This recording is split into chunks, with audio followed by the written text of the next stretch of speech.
Hello ladies and gentlemen, welcome back. This is Force here with some more Friday Night Magic. Today I'm going to be playing a white and black deck. This is the Orzhov card advantage deck from Balls of No Goblins Allowed. And no, I'm not being crude, that's his online. I don't get to decide what people choose for their online handles. This is okay, we'll keep this hand. Keep this hand because we've got some 3-drops. This deck,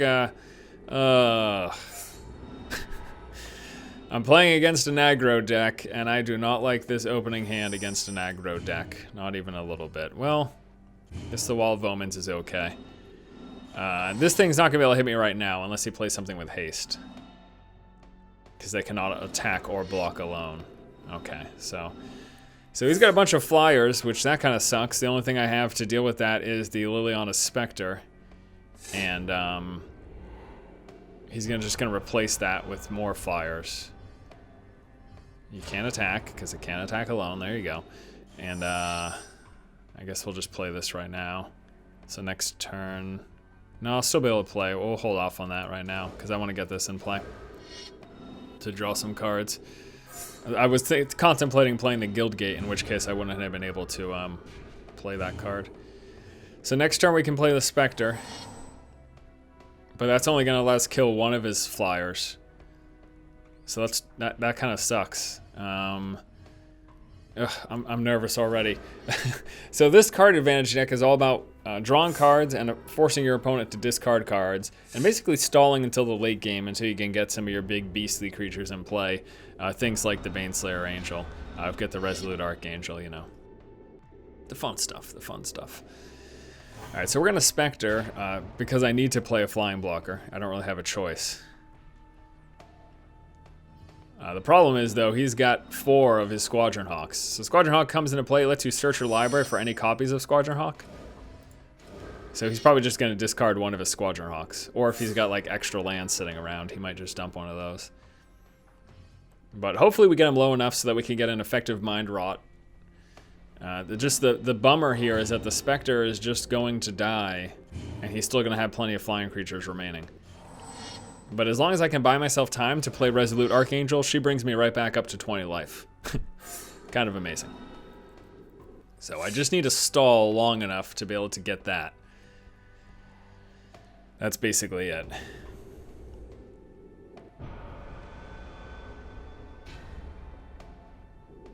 So do I want to block this yet? I actually think I'm going to hold off right now. I'm not going to block it yet. Because I want to see, we've got some things like Cloud Shift, as well as Undying Evil, which could let me block and then get a second blocking turn with him, the Liliana Spectre. And that's sort of what I'm hoping for, to draw into something like that. So let's see what we draw off of this. Mind Rot. Alright, let's play the other Guildgate. And both of our walls are doing us no good here in this matchup.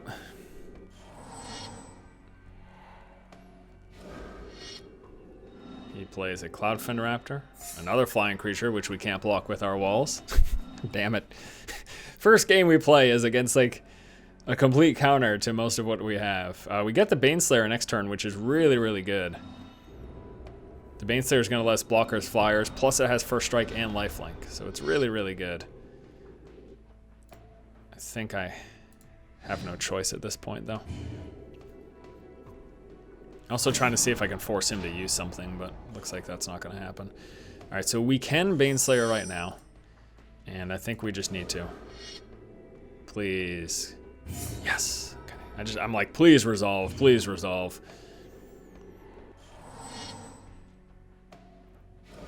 Now, all we need is 1 or 2 swings with her. That's fine. This is fine. Because she has got lifelink. So we're going to be gaining life with her. Oh, that's fine by me. That is fine by me. Kill your Hawk. I should have blocked his one too. But we gain 5 life off of it, and then we lose 5 life. We're back down to 10, but that life gain is so good for us. Let's get rid of his hand, huh? This is really good. We're tossing all of his cards right now. 2 times Mind Rots. Mind Rot 1. He's making his tough choices. Oh, which 2 do I pick? Oh no, which two do I pick? I don't know which ones I should pick. I'll get rid of this one, I'll get rid of that one. Oh, sorry.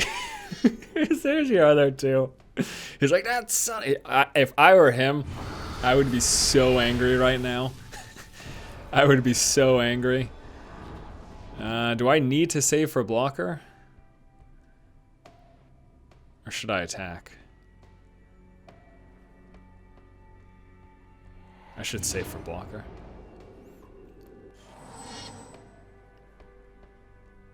Because I prevent damage and I still gain life. No! Shit. That really screws me over. If he just draws one more of those, he wins in the air. I should have attacked. I should have attacked. If he gets one more bounce back, he wins next turn in the air. And that would serve me right for all my cockadoodling.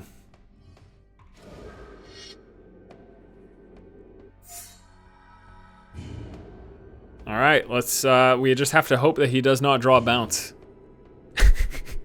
I hope he does. Just so it just bites me in the ass. Okay, good. Lucky me.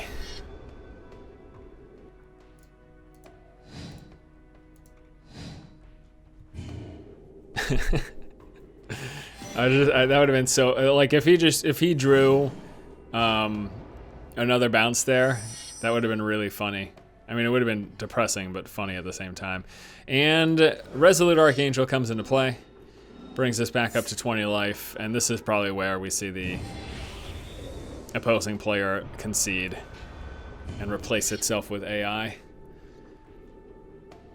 At least I wouldn't be surprised if it happened. Because now this is a really tough swing. We just went from being on the verge of death to having a 10 life advantage above him. Having the bigger creatures in play. He just drew another land. I think that's going to be all she wrote. I don't think there's really... That double mind rot, dudes. That was beyond good. We got rid of a Paragon of the Dawns, Inspired Charge, a Vapor Snag, and a Dissolve. That's really, really good. I block the Evolve creature. We take the 2. He's been replaced by AI. Again, not surprised, because that was such a hard swing. Can we win this turn? What do we got? 6. Plus 9. Yeah, we have the win this turn. So we swing in the air for 9. And then we get rid of 6 cards in his graveyard.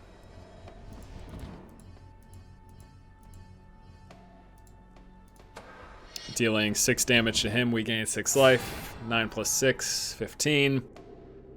That is the game. Whew, boy, I was really nervous there, but we win. Huh.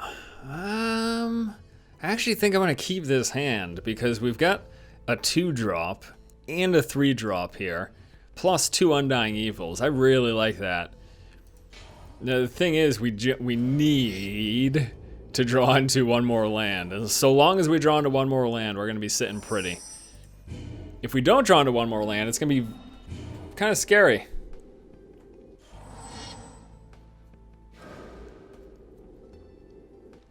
Alright, so let's see. There's a fountain. Elixir of Immortality. Okay, this is gonna be a long game. Elixir of Immortality lets him shuffle his graveyard into his library, plus he gains 5 life. The card's actually kind of crazy, especially in certain decks. It can be kind of crazy. It's very interesting too because I'm just gonna be. I like fun techie decks, and based on what I'm seeing here, this could be a fun techie deck that we're playing against. So I'm looking forward to seeing what he ends up throwing down here. Let's see what it is. See what it is. Nothing much now. I mean, he's just gaining life, but this is actually a very good start for me, and unfortunately for him, not that great of a start. So we've got our Phyrexian Rager. We're going to draw a card, And next turn, we can play the Graveborn Muse, which is going to let us draw even more cards. And we've got the board plus card advantage is going to mean we're in a nice looking spot. Although I might wait an extra turn on the Graveborn Muse just so I can save it with Undying Evil in case he removes it. Oh wow, he is really land screwed here. Oh, he's a bit over 60. He's got a bit over 60 cards, so that's not good. I'm gonna guess he does not have removal for my Graveborn Muse.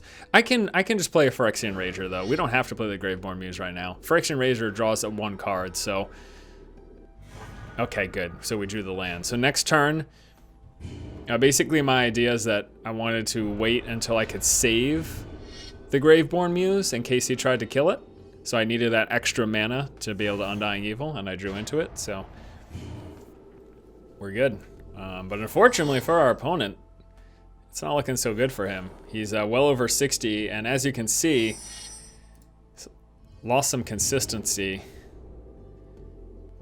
in terms of his mana distribution. People have this argument all the time, but what I will say is from what I remember when I played Magic competitively, you know, I went to weekend tournaments and I did all right in a few of them. That's what I mean by that. From what I remember, everyone ran 60, maybe 61 cards in their deck, and then they had a 15 card sideboard. That's how it is. It's just the consistency. Being able to have reliability is very, very important.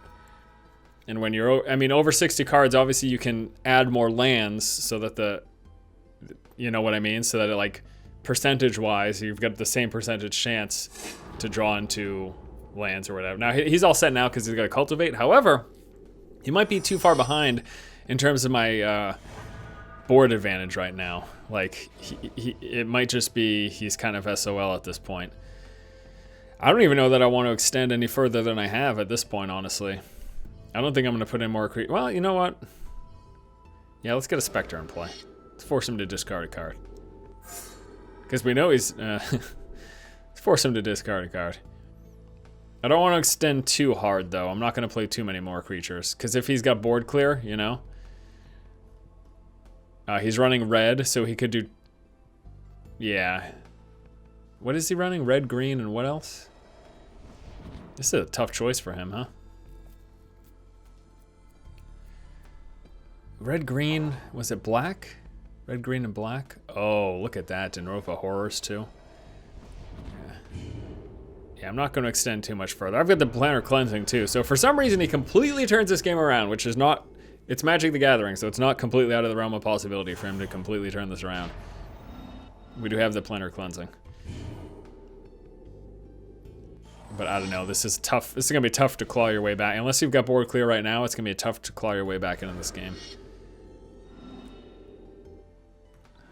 When it dies, he gets a 1/1 on the battlefield. Whenever land enters your control, target creature gets +2/+2 until end of turn. I see.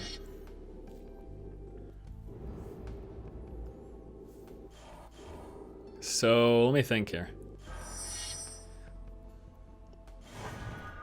Baneslayer, nice. Again, something I'm just going to sit on, though. I will swing with everything, and then I'm just going to save the creature that dies with Undying Evil. He's probably going to block this. Or he might block this so his creature still lives. Yeah.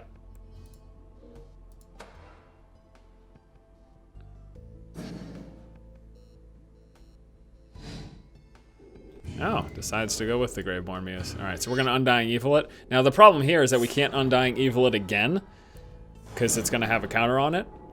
But the good news is that I feel like I've got such an advantage right now. Even if he killed my Graveborn Muse right now, I wouldn't be too concerned. So let's see what he has. Does he have anything to save himself? I'm guessing no. Yeah. That looks like a Negatory. Negatory Ravioli. What does he fetch back? Doesn't matter. He's just doing it for whatever's. And that is game number 2. Let's see what the AI is going to do. Anything? Nothing? Alright. Untap, upkeep. Draw cards. Oh, we drew another Graveborn Muse. How hilarious. And then we move into combat phase. He can block 3 of my ground creatures, but we still have 2 in the air, plus an additional 2 damage that goes through. That is 4. He's at 3. He double blocked. The AI, it doesn't matter, whatever. It's a game. And now on to our final match for the day.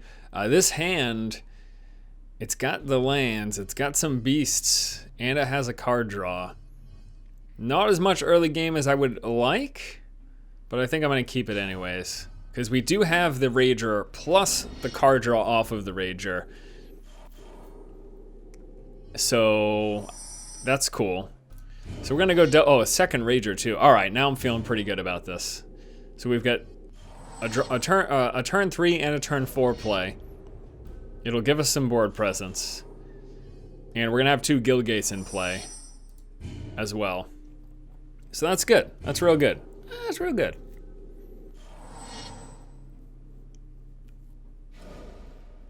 That's real good. It's been a good Friday night for us here, huh? At the beginning of your end step, put a 1/1 counter on target beast creature you control. Son of a... Oh no. That's rather terrifying, to be honest with you. Do I just Wall of Omens right now? Yeah, because it can block this guy. I'm not going to be able to kill him immediately. Because my Rager, I couldn't, 3 Ragers? I couldn't block with my Rager, his 2/3, because my Rager just dies and the Advocate's still in play, so. And this lets me, next turn, I can play a Rager and then Cloud Shift it if need be. Tectonic Rift. Okay. Destroy target land, creatures without flying can't block this turn. Okay. I see why he did that. I mean, yes, I got rid of a land, but that doesn't matter so much to me because with all my Ragers that are going to be coming down, we're going to replace those lands pretty quickly. And I might actually Mind Rot him next turn if he plays a land and a card because he's going to be on so few cards in hand that it's probably going to mean I'll get something valuable with it.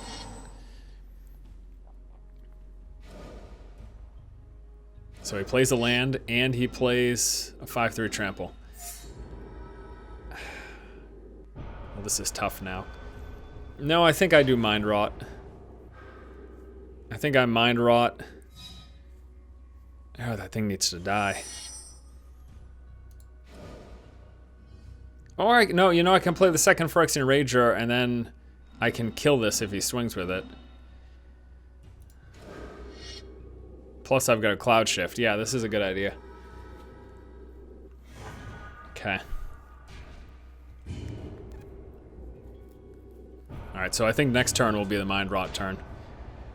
And I'll sacrifice both of my Ragers to kill this guy. Prey upon. Cloud Shift. Nice try, sucker! Prey upon fizzles. Our guy comes back into play. We get to redraw a card. Satyr Wayfinder. Holy crap, it's a Tower of Power! It's back! The Tower of Power is back! Oh man, look at this! 72 cards still in his deck. The Tower of Power has returned once again. Let's see if it will defeat us once again. It is quite possible. It's quite possible that we're going to throw down a Planar Cleansing very soon. Let's Mind Rot his ass. Nut in the moon boots. Mind Rot, see you later. Those 2 cards. Terra Stomper. Whew, thankfully. Pretty happy we got rid of that. So. This is tough. Well, no it isn't, because we've got a Resolute Archangel. Prey upon. Again. Nice try, sucker.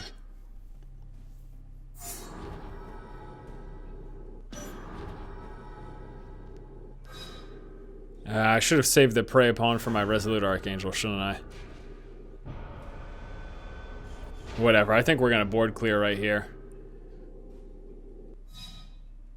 I absolutely think we're gonna board clear right here. I don't want He's got no cards. He's got no cards in hand, so he'll just be running off of top deck. I think it's worth board clearing. And then we've got the Rune Scar Demon. I mean, I think I think we have revenge on the Tower of Power. Last week, a Tower of Power brother of Nuttin and Moonboots. Last week, one of his brothers defeated us.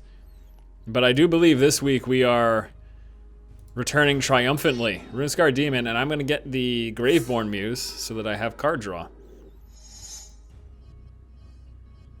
Where is he? Get a second Rune Scar Demon. And then get the Graveborn Muse off of the second Rune Scar Demon. So even if he removes this one, we got another one to follow it up with. So if we get low, we've got the Resolute Archangel. 3/3 hexproof, that's fine.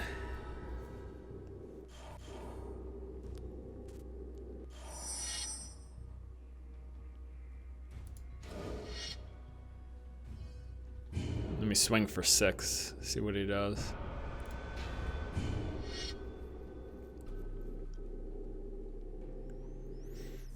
All right, we play the second Rune Scar Demon. With this one, we will get the Graveborn Muse. Not impossible for him to come back, but I'm liking my odds right now. Or why don't we just get the Grizzlebrand? Sure, why not? Why not just get a giant-ass Grizzlebrand? Oh, this card is so fun. 7/7 flying, lifelink, pay 7 life, draw 7 cards. Oh yeah. Alright, so before anything else, we swing for 12. Oh, Nuttin and Moonboots has been replaced by AI. Oh man. Let's play the Grizzlebrand. You guys, I don't know, I've played decks with the Grizzlebrand, but I don't think we've ever actually seen it come into play in Friday Night Magic, unfortunately enough. It is insane. At any point, you can pay 7 life to draw 7 cards. At any point. I'm gonna do it right now. I'm gonna pay 7 life and draw 7 cards. Just for the hell of it. Why not? Puts it down to 7. That's actually really dangerous because he could like do something. So let's play Resolute Archangel to bring. If the AI had like an instant spell that could deal 7 damage, he actually could have killed us there. Hilariously enough. Oh, let's Mind Rot him. Force him to discard what he has. This is all just rude anyways. Alright, well, that's gonna do it for this episode of Friday Night Magic. Thanks so much for watching. Hope you enjoyed it. Let's draw another 7 cards with Grizzlebrand. Let's draw another 7 cards with Grizzlebrand. I'll see you guys next Friday. Thanks for watching. Orzhov Card Advantage by Balls. Link in the video description below.